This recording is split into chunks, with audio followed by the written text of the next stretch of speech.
Case register చేసి ఆయన్ని హఠాత్తుగా వెళ్ళి హైదరాబాదులో అరెస్ట్ చేసి తీసుకొచ్చి అక్కడ ఓబులాపురం పోలీస్ స్టేషన్లో ఎస్పీ గారే వచ్చి ఎంక్వైరీ చేసి కోర్టులో ప్రొడ్యూస్ చేస్తే 111 వేశారు. ఆ 111 సమంజసం కాదని కోర్టు వారు తిరస్కరించారు, రిమాండ్ ఇచ్చారు. బహుశా ఇవాళ మరి బెయిల్ అప్లికేషన్ ఉన్నట్టుంది, ఇవాళ రేపు ఈ బెయిల్ అక్కడ ఏం వస్తుందో అని చెప్పేసి మరో కేసులో ఆయన ఇక్కడ ప్రొడ్యూస్ చేశారు. ప్రొడ్యూస్ చేసిన రిమాండ్ ఇస్తే ఇక్కడికి అంతర్జాతీయ ఉగ్రవాదిని తీసుకొచ్చినట్టుగా పాపం పోసాని కృష్ణమురళి గారు ఒక సినిమా నటుడు, ఆయన దర్శకుడు, వైఎస్ఆర్ కాంగ్రెస్ పార్టీకి ఫేవరబుల్గా ఉన్నాడు. ఏదో టీవీల్లోనో ప్రెస్ మీటుల్లోనో అనుచిత వ్యాఖ్యలు చేశారని వారి ప్రభుత్వం వచ్చిన తర్వాత ఆయన్ని వేధించేటటువంటి కార్యక్రమం సుమారుగా 60 సంవత్సరాల పైన హార్ట్ ప్రాబ్లం ఉండి ఇబ్బంది పడుతున్నటువంటి ఆయన కూడా ఏంటంటే నేను ఇక రాజకీయాలు వదిలేసుకుంటాను, ఇక రాజకీయ పార్టీలు జోలికి వెళ్ళను, ఏదో జరిగిపోయింది అని ఆయన బహిరంగంగా చెప్పిన తర్వాత కూడా ఆయన ఈ రకంగా వేధించేటటువంటి కార్యక్రమాలు చేస్తున్నారు. నేను చాలా టీవీలో చూసా, ఇదిగో ఈ ఆంధ్రజ్యోతి, TV5 ఇంకా కొన్ని టీవీల్లో పోసాని కృష్ణమురళి గారు మాట్లాడినటువంటి బూతులని చూపిస్తున్నారు. నేను మనవి చేస్తున్నా, పోసాని కృష్ణమురళి గారు బూతులు అంటున్నారు కదా, చింతకాయల అయ్యన్న పాత్రుడు గారి కన్నా ఎక్కువ బూతులు తిట్టాడా? ప్లీజ్ చెప్పండి. లేదు పట్టాభి కన్నా ఎక్కువ బూతులు తిట్టాడా? చెప్పండి. లేదా పవన్ కళ్యాణ్ గారు ఉప ముఖ్యమంత్రి గారు ఉన్నారే, నా కొడకల్లారా అని చెప్పి చెప్పులు తిప్పించారే, ఆయన కన్నా ఎక్కువ బూతులు తిట్టాడా? చంద్రబాబు నాయుడు గారు కొన్ని సందర్భాల్లో మాట్లాడారు, లోకేష్ గారు కూడా కొన్ని సందర్భాల్లో మాట్లాడారు. వాళ్ళందరికన్నా ఎక్కువ బూతులు తిట్టాడో చెప్పని అడుగుతా ఉన్నా. ఈ చెప్పే వాళ్ళందరినీ కూడా అనుచిత వ్యాఖ్యలు చేస్తే ఇప్పుడు గుర్తొచ్చింది, వాళ్ళ ప్రభుత్వం వచ్చేదాకా గుర్తురాలా అంటే దాని అర్థం ఏంటి?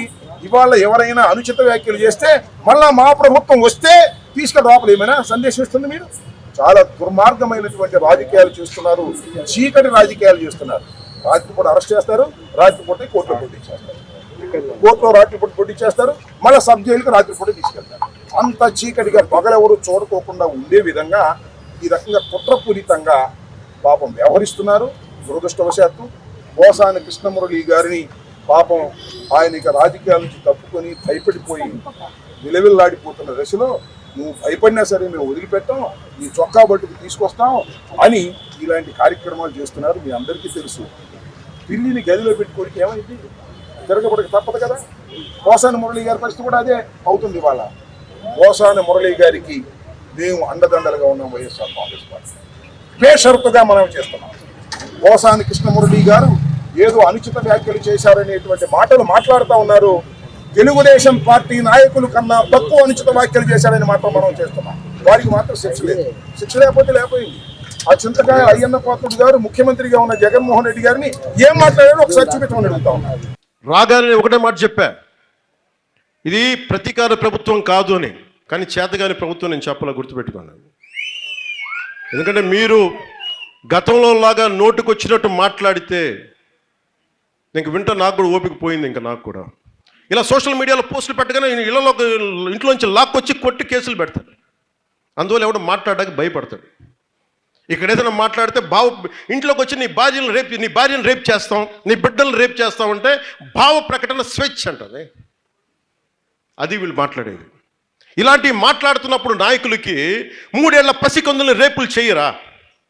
ఇలాంటి నీచులను ఎంకరేజ్ చేస్తే 3 సంవత్సరాల పసికందులు రేపులు చేయరా?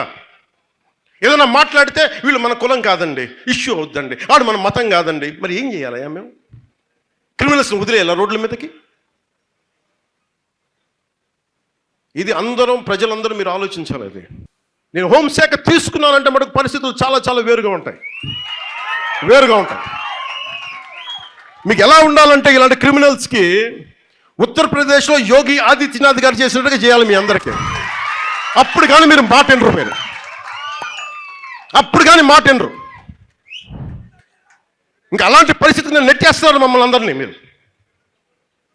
మిమ్మల్ని మీరు కంట్రోల్ చేసుకుంటారా? మీరు ఆలోచించుకోవాలి ప్రతి ఒక్కళ్ళు.